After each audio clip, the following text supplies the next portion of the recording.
what does it mean in terms of what we've done so far year to date and how we're positioning for the future. What I've shown in the upper right-hand part of this slide is the performance of the Waterfront Balanced and Waterfront Equity composites relative to their respective benchmarks, which are the S&P 500 and the Bloomberg U.S. Government Credit Index, as well as comparable funds in the Waterfront, at least to Waterfront Balanced, which is the Morningstar Moderate Allocation Median Return. And you can see that the strategies have, relative to their benchmarks, have performed better. We're never terribly proud of relative performance when it's on the downside, but we do stay focused. You pay us to stay focused on protecting assets in difficult environments, and we've done our best to do that on a year-to-date basis.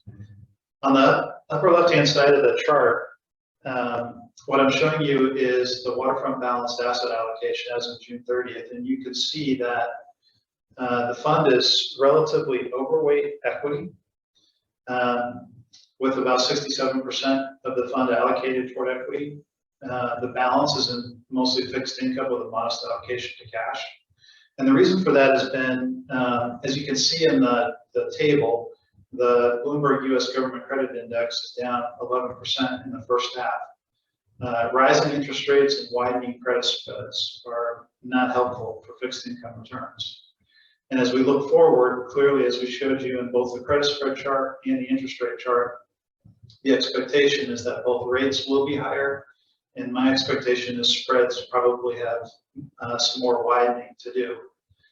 On the other side, the equity market has experienced a lot of downside. The S&P 500 is down 20% year to date.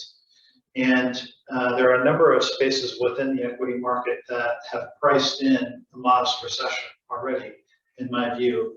And so the risk reward there on the margin looks slightly favorable to what I see as an opportunity in fixed income.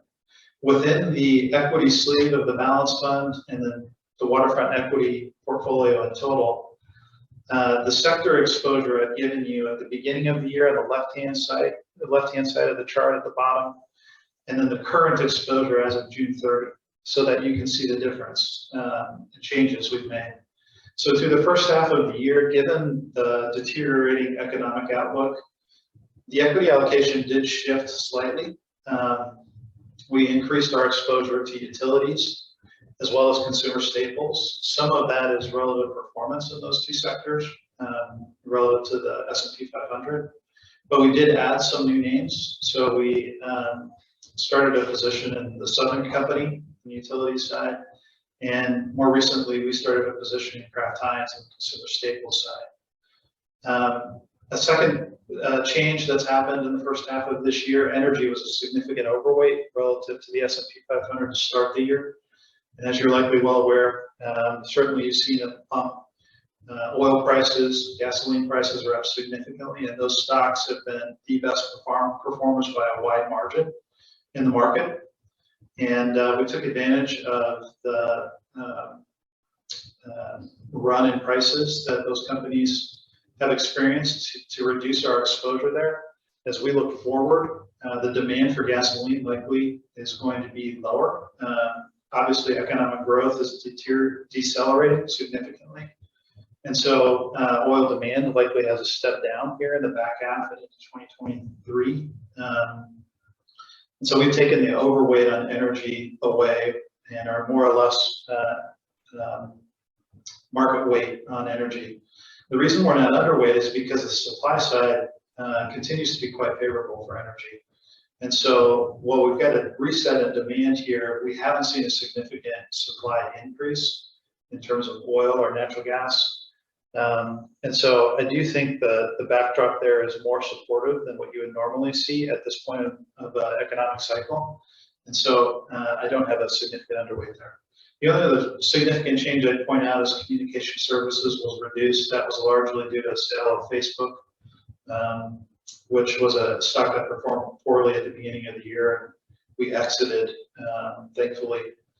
As I think about the outlook going forward, I'm continuing to find really interesting names. A market environment like this is one in which There's a lot of risk. We've seen that play out. There's also a lot of opportunity. And so I've spent a lot of time working through a lot of the names that have experienced outsized downside this year, and have been finding incremental opportunities in the consumer discretionary space, added to or started a position in BF Corp. You're probably more familiar with some of their brand names, like the North Face clothing line. It's a stock that has pulled back significantly, pays a very nice dividend, and has a pretty strong and durable competitive advantage in my mind that will allow that company to perform better than peers and protect against significant downside in terms of revenue and earnings. Secondly, in the technology space, later in the second quarter, added or initiated a position in PayPal. It's a really interesting, fascinating company. That stock has performed relatively well since we purchased that position, and we continue to think that the growth profile of online spend and PayPal's participation in that will be better than is feared. The stock pulled back 60% year to date.